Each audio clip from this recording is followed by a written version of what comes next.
오늘 아침 뉴스 연구소. 오늘 아침 뉴스의 맥을 짚어드리는 시간 뉴스 연구소 CBS 김정훈 기자, 뉴스톱 김준일 대표 어서 오십시오. 안녕하세요. 예, 오늘 첫 번째로 연구할 뉴스 뭘 골라오셨어요? 네, 고위공직자 범죄수사처장 그 최종 후보로 김진욱 헌법재판소 선임연구관 그리고 이건희 국민권익위 부위원장이 추천됐습니다. 우여곡절 끝에 2명이 선정된 거예요. 맞습니다. 그 어제 열린 공수처장 후보 추천이 6차 회의에서 이같이 결정이 된 건데요. 네.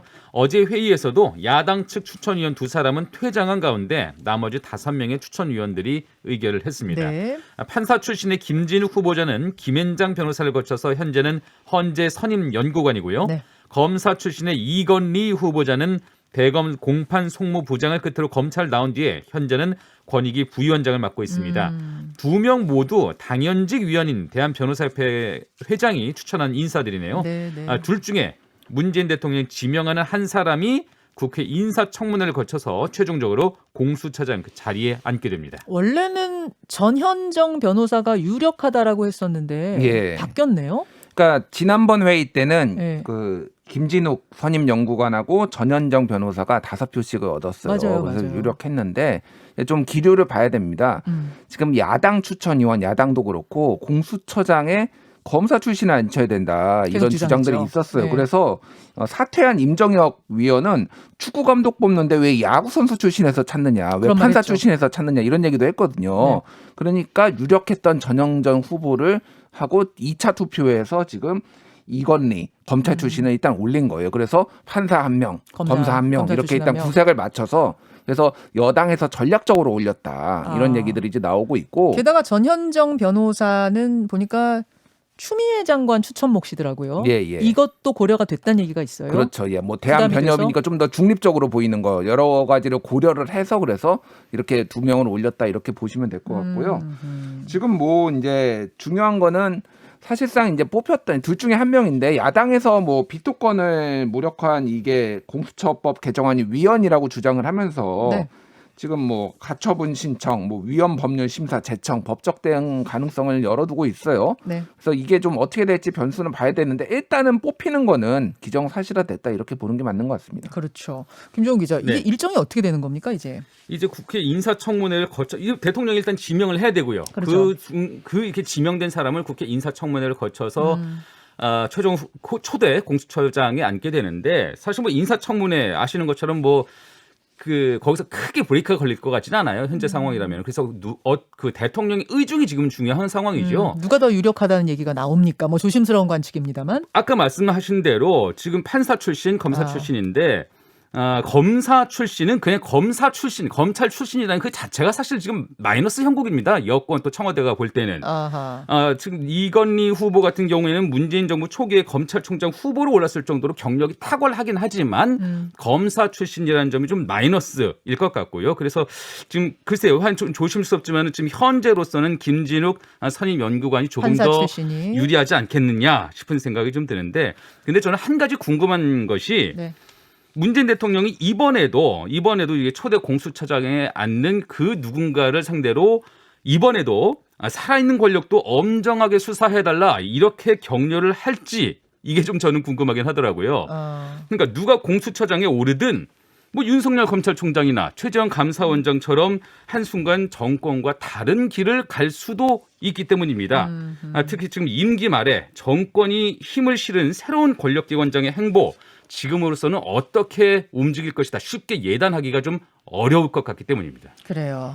김진욱 연구관이 더 유력하다. 이거 뭐 김준일 기자도 동의하세요? 예, 뭐 대체적으로 지금 비검사 출신을 앉혀야 되겠다라는 게 여권의 기류이기 때문에 네. 더 유력해 보이긴 합니다. 지켜보죠.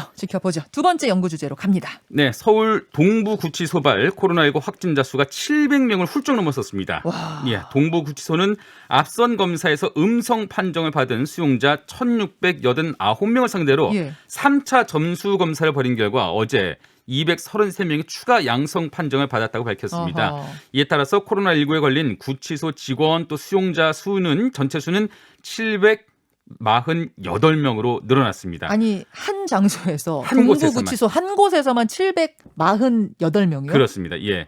지금 추가 확진자들은 15개 그 수용된 코호트 격리가 됐고요. 네. 한 발 앞서 확진된 이들 중에 무증상 경증 수용자 345명은 경북 북부 제2교도소로 이송이 된 상태입니다. 동부구치소는 내부 각 동 또 모든 층이 연결되어 있고요. 네. 체육시설 등의 편의시설이 실내에 밀집되어 있어서 네. 바이러스 전파의 우려가 높은 곳일 수밖에 없었거든요. 이러한 대규모 감염 사태를 예방하지 못했다는 점에서 책임 추궁도 이어질 것으로 보입니다. 아니 김준일 기자. 예. 700 몇 명이요? 748명이면은 이게 전체 중에 몇 퍼센트가 걸린 거예요? 전체 중에 한 30% 정도라고 보시면 돼요. 동부구치소에 있는 사람 중에 30%가 확진. 재소자의 30%니까 어마어마한 거네요. 예, 뭐 저거 확진 많이 나온 유럽의 국가 막 이 정도 지금 되는 것 같고 과정을 좀 봐야 됩니다. 네. 지금 이거 사태를 보면은 지난달 11월 27일에 직원이 처음으로 확진 판정을 받았어요. 직원이 처음이에요. 직원. 네. 그런 다음에 이번 달 5일하고 16일에 직원 15명하고 수용자 1명이 확진 판정을 받고 네. 그런 다음에 12월 18일에 전수조사를 했어요. 그러니까 전수조사가 너무 늦었다라는 지적이 그러니까 첫 확진자가 나오고 지금 21일 만에 전수조사에 들어간 거예요. 그 중간에 지금 계속 확진자가 나오는데. 아니 왜 그런 거예요? 그러니까요. 저도 모르겠습니다. 그러니까 이거가 지금 법무부와 교정당국이 제대로 대응을 안 했다라는 지적이 나올 수밖에 없고 당연히 그렇게 되면은 이렇게 밀집된 상황이 되면 직접 접촉자 네. 그리고 간접 접촉자 비접촉자 분류해가지고 네. 다 제대로 이제 격리를 해야 되는데 그게 안 이루어지다 보니까 급속도로 이렇게 됐다라는 거예요. 그리고 지난 18일에 전수검사하고 20일에 이용구 차관이 법무부 차관이 방문을 하고 네. 21일에 소요 사태가 일어났대요. 그 안에서 네, 동부구치소에서 구치소 안에서? 재소자들이 못 살겠다라고 하면서 이 방역이 이게 뭐냐라고 하면서 난동이 피워졌다 이런 일까지 있거든요. 그러니까 이렇게 되기까지 도대체 사태를 어떻게 지금 관리를 해온 건지 지금 책임을 묻지 않을 수가 없습니다. 이게 전 세계적인 팬데믹 초기 때 그러니까 네. 2020년 그 초에 이런 뉴스들이 있었어요. 칠레 산티아고 교도소에서 수백 명의 감염자가 쏟아져 나왔는데 불안을 느낀 수감자들이 대거 폭동을 일으키면서 탈옥을 시도했었고요. 기억나요. 예, 도미니카 공화국 교도소에서도 대량 감염자가 나왔고 뭐 네. 이탈리아, 뭐 스리랑카 교도소에서 그 코로나19에 대응을 품은 불만을 품은 네. 그 수용자들이 폭동을 일으키면서 사망자가 속출하기도 했었습니다. 어떻게 이런 일이 있을 수가 있나 싶었는데 이게 동부구치소에서도 관리 부실 속에 교도소 대량 감염 사태가 지금 터져버린 거예요. 왜 이런 일이 발생했나 따져보면 네. 사실 우리가 코로나19에서 피해야 할 것으로 3밀 장소를 꼽고 있잖아요. 밀집, 밀접, 밀폐. 그렇죠. 아파트형 교정시설 그 서울 동부구치소가 딱 그런 모습이었던 겁니다. 아파트형 교정시설. 예. 다시 말해서 이게 한 번 두기 뚫리면 엄청난 피해가 나타날 것이 충분히 예견됐음에도 네, 네. 이거를 막지 못했다는 점에서 누군가는 책임을 져야 되겠습니다. 단일 시설 내 최대 규모 감염입니다. 예. 그러니까 이게 30%라고 아까 말씀하셨으니까 그 비율로 보면은 이게 최대 규모 감염이라고 하니까 굉장히 부끄러운 수치인 건데 게다가 이제 마스크 KF 마스크도 제대로 지급이 안 됐다라는 지금 어제 언론 보도가 나왔어요. 네, 네. 그러니까 지금 전국에 교정시설 수용자가 54,624명 그리고 교정 공무원이 16,101명인데요. 이들에게 매일같이 이제 마스크를 지급을 하려면은 최소 5천만 원에서 매일 1억 원씩 정도 든다고 합니다. 근데 이거 예산 문제 때문에 지금 제대로 KF 마스크가 지급이 안 되고 있다 이렇게 번지고 있는데 그래서 지금 뭐 총체적으로 지금 이 문제가 발생했다 이렇게 보시면 될 것 같습니다. 담당은 어디입니까? 법무부가 구치소는? 담당이죠. 법무부입니까? 그러니까 지금 구치소 자체 책임은 물론이고요. 그 구치소 총괄 책임을 지는 법무부 네. 나가서는 추미애 법무부 장관마저도 지금 현재 그 비판에서 자유로울 수가 없는 상황인 거죠. 지금 이제 사의 표명한 상태이기 때문에 이 부분은 지금 누가 챙기고 있는 거예요? 누가 챙겨야 되는 거예요? 그래도 장관 책임인 거죠. 뭐 장관 책임 아래 있는 거죠 수리될 현재까지는. 예. 근데 이게 지금 하여튼 보통 일은 아니네요. 예, 이거 어떻게 해야 될 것인가. 자, 세 번째 연구 주제로 갑니다. 네. 국산 코로나19 치료제의 활용이 임박한 것으로 보입니다. 백신 아니고 치료제. 치료제입니다. 네. 예. 개발 속도가 가장 빠른 그 셀트리온이 CT-P59라는 그 항체 치료제의 조건부 사용 승인 신청을 오늘 중 낼 것으로 전해졌기 때문입니다. 네. 식약처는 허가 심사 기간을 40일 이내로 단축한다는 계획인데 그렇다면은 다음 달 중에도 국산 치료제를 실제 사용할 수 있을 것으로 보입니다. 다음 달이면? 다음 달 중에도요. 예. 이를 염두에 두고 셀트리온은 이미 지난 9월부터 국내 확진자 10만 명이 치료를 받을 수 있는 네. 그 치료제 초기 물량을 생산해 놓은 상태라고 하네요. 예, 예. 이 외에도 GC, 녹십자, 대웅제약 등이 또 다른 치료제 개발에 좀 박차를 가하고 있습니다. 뭐 백신도 백신이지만 효과적인 치료제가 갖춰진다면 코로나19 그 사태가 새로운 국면으로 진입할 수도 있습니다. 아, 진짜 잘 됐으면 좋겠어요. 그러니까 지금 네. 그 치료제, 셀트리온의 치료제 개발이 어디까지 온 거예요?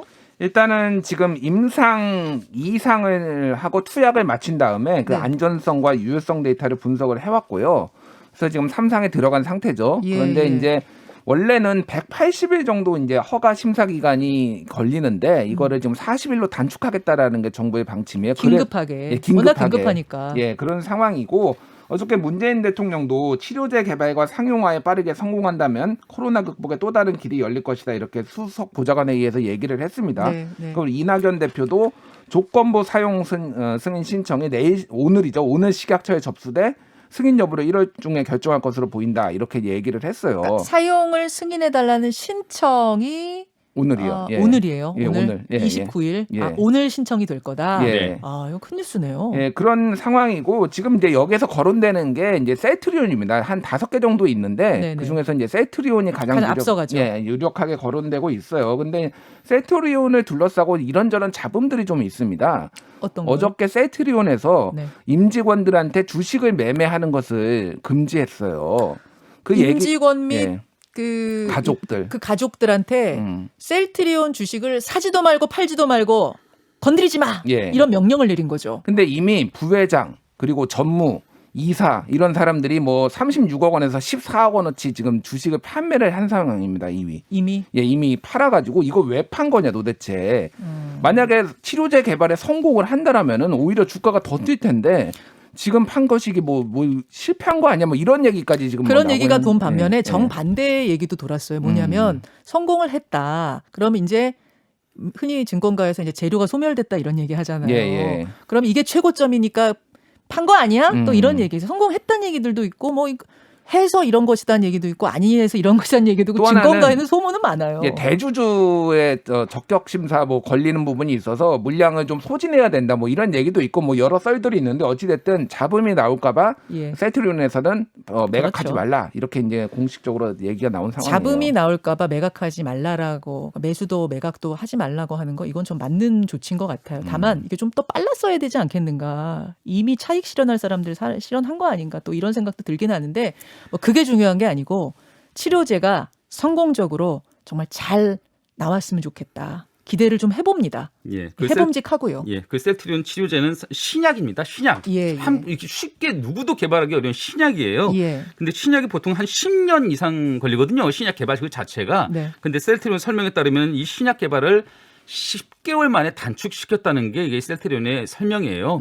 다만 이게 지금 조건부 사용 승인으로 여러 가지 지금 완전히 그 효과나 안전성이 완전히 검증된 것은 아닌데 네. 말씀하신 것처럼 그 효과 또 안전성까지 최종 좀 이렇게 확실히 담보된 채로 코로나19에 좀 새로운 전기를 좀 마련해 줬으면 하네요. 정말로 게임 체인저가 됐으면 좋겠어요. 치료제 우리나라에서 최초로 개발 성공해서 전 세계 뭐 백신은 백신입니다만 또 치료제가 나름의 큰 역할을 했으면 좋겠다.